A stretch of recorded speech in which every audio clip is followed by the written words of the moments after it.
ये तो श्लोक की जो व्याख्या है मेरी, श्री भगवान ने कहा उसमें कोई पढ़ सकता है।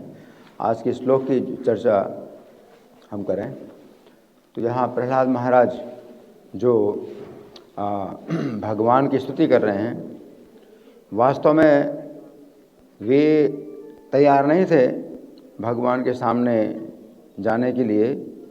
और इसके पहले जितने भी बड़े बड़े देवता, शंकर जी हैं, ब्रह्मा जी हैं और विद्याधर हैं और गंधर्व हैं, सब उन्होंने भगवान की स्तुति की और भगवान संतुष्ट नहीं हुए। और फिर सब ने कहा कि हे बालक, अब तुम जाओ, क्योंकि तुम्हारे कारण ही भगवान इतने रोष में हैं, इतने गुस्से में हैं कि वे किसी की प्रार्थना से संतुष्ट नहीं हो रहे हैं। अब तुम ही संतुष्ट करो। तो प्रहलाद महाराज कहते हैं कि मेरे अंदर तो कोई योग्यता ही नहीं है, असुर वंश में मैं पैदा हुआ हूँ, तो कैसे भगवान को मैं संतुष्ट कर सकता हूँ। लेकिन अब इस श्लोक में प्रहलाद महाराज कहते हैं कि हाँ, मुझे भी आशा है कि मैं भगवान को संतुष्ट कर सकता हूँ, क्योंकि ये 11 प्रकार की जो योग्यताएँ हैं, अगर मेरे अंदर नहीं भी हैं तो भी भगवान भक्ति से प्रसन्न हो सकते हैं। गजेंद्र जो गजराज है उससे प्रसन्न हो गए भगवान। तो इस प्रकार से प्रहलाद महाराज संकेत कर रहे हैं कि मैं भगवान को संतुष्ट कर सकता हूँ अगर मुझे भक्ति प्राप्त हो जाए किसी प्रकार से। तो 11 चीज़ें हैं जिनसे कि भगवान को आप संतुष्ट नहीं कर सकते। क्यों? क्योंकि भगवान के पास ये 11 चीज़ें असीमित रूप में हैं। जैसे धन है, तो आप धन से कहें कि हम मेरे पास धन है तो मैं भगवान को जो है बड़े बड़े मंदिर बनवाऊँ, भगवान का जो है खूब भोग बनवाऊँ और प्रसन्न करूँ। तो भगवान के पास धन संपत्ति असीमित है और उनके पास जो है सब असीमित है, तो आप संतुष्ट नहीं कर सकते हैं। अभिजन का मतलब आपके अनुयायी बहुत अनुयायी हैं, तो इससे आप भगवान को प्रसन्न करें। भगवान को कोई ज़रूरत नहीं है, उनके अनुयायी कितने हैं, ब्रह्मा और शंकर ये सब उनके फॉलोवर्स हैं। अगर आप बड़े सुंदर हैं, रूप है, उससे आप भगवान को संतुष्ट करें, तो भगवान का जो रूप है वो असीमित है, तो उनको आपके रूप की कोई आवश्यकता नहीं है। तपस्या, आपके पास बहुत तपस्या है, तो भगवान को संतुष्ट करें, तो भगवान के पास इतनी तपस्या है, नर नारायण के रूप में तपस्या करते हैं, तो पूरी सृष्टि की रक्षा कर रहे हैं। तो आपकी तपस्या का क्या महत्व है। श्रुत का मतलब है शिक्षा, कि आपके पास बहुत शिक्षा है, तो उससे भगवान की कोई आवश्यकता नहीं है, कि भगवान ने बातों बातों में भगवत गीता की शिक्षा दे दी, उसका जो है बड़े बड़े सन्यासी ब्रह्मचारी सब अध्ययन करते रहते हैं। ओज का मतलब है इंद्रियों की शक्ति। जैसे आप ज़्यादा सुन सकते हैं, ज़्यादा अच्छा जो है देख सकते हैं, इंद्रियों की शक्ति आपके पास है, तो आप भगवान को कोई ज़रूरत नहीं है, कि भगवान के पास इंद्रियों की शक्ति इतनी है कि प्रत्येक अंग उनकी जो है सभी इंद्रियों का कार्य करता है। उसी प्रकार तेज है, तेज का मतलब मन की शक्ति, अपने मन की शक्ति से आप किसी को प्रभावित कर सकते हैं, तो तेज कहलाता है। तो वो तेज भी जो है भगवान को आवश्यकता नहीं, भगवान का असीम तेज है, और वे किसी को भी जो है अपने मन के द्वारा किसी को भी जो है वो प्रभावित कर सकते हैं। फिर 8वां प्रभाव, यानी प्रभुता, कि आपकी प्रभुता है, कि आपकी आज्ञा कोई लोग मानते हैं, तो आपका प्रभाव, तो आपके प्रभाव की भगवान को कोई आवश्यकता नहीं। भगवान का प्रभाव, भगवान की प्रभुता सबके ऊपर चलती है। फिर बल, शरीर का बल, तो शारीरिक बल आपके पास है, तो भगवान को कोई आवश्यकता नहीं है। शारीरिक बल, भगवान का शारीरिक बल इतना है कि 6 दिन की अवस्था में पूतना का वध किया, तो असीमित बल है उनके पास। 10वां है पौरुष, यानी उपाय, आप कई प्रकार के उपाय करके कोई बड़े से बड़ा काम कर सकते हैं, तो भगवान के पास इतने उपाय हैं कि अपने जो है अनेक प्रकार के उपायों के द्वारा पांडवों को विजय दिलवाई कौरवों के ऊपर। तो ऐसे भगवान हर प्रकार के उपाय जानते हैं। फिर बुद्धि, कि आपके पास बुद्धि है, कि सही गलत का निर्णय करने की बुद्धि आपके पास है, तो भगवान जो है, भगवान के पास असीमित बुद्धि है। इसलिए सब प्रकार के संशयों को दूर करने वाले भगवान हैं। तो 11 चीज़ें हैं जिनके द्वारा आप भगवान को संतुष्ट नहीं कर सकते हैं।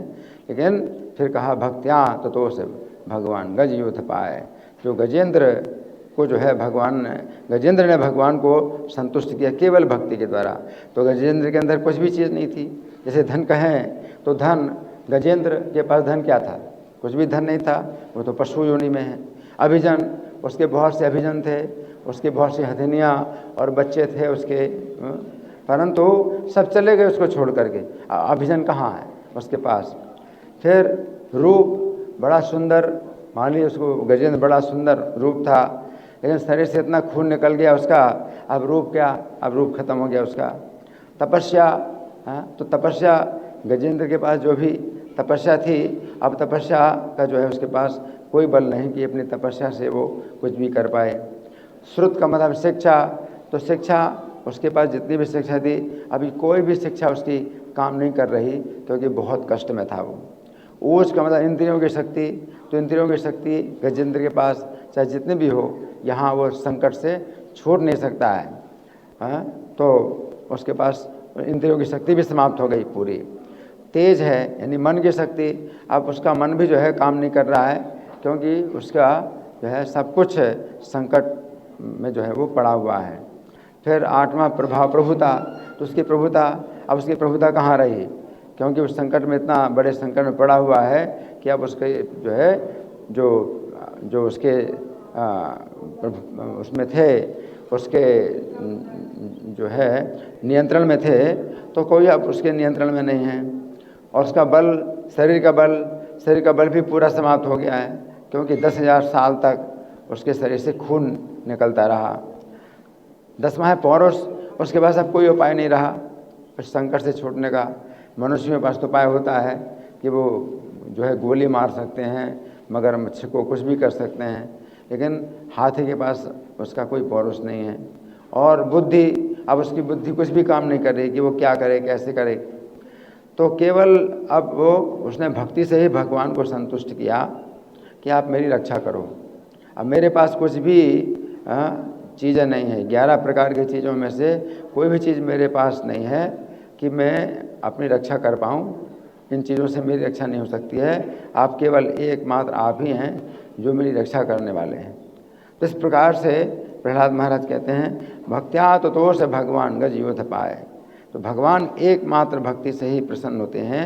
और ये 11 चीज़ें और क्या होती हैं, भक्ति में बाधक ही पड़ती हैं। अगर किसी व्यक्ति को अपने रूप का अभिमान हो जाए, अपने बल का अभिमान हो जाए, धन का अभिमान हो जाए, तो भक्ति में बाधा ही पैदा होगी, है ना। तो उससे अच्छा यही है कि वो जो है ये सब चीज़ें ना रहें, तो जो है वो भगवान की फिर शरण में आता है। तो गजेंद्र के ऊपर इतना संकट आया, अब ये सब चीज़ें, जितना धन है, रूप है, अभिजन है, वो सब अब उसने जो है इन सब का विचार छोड़ करके उसने भगवान की शरण ली।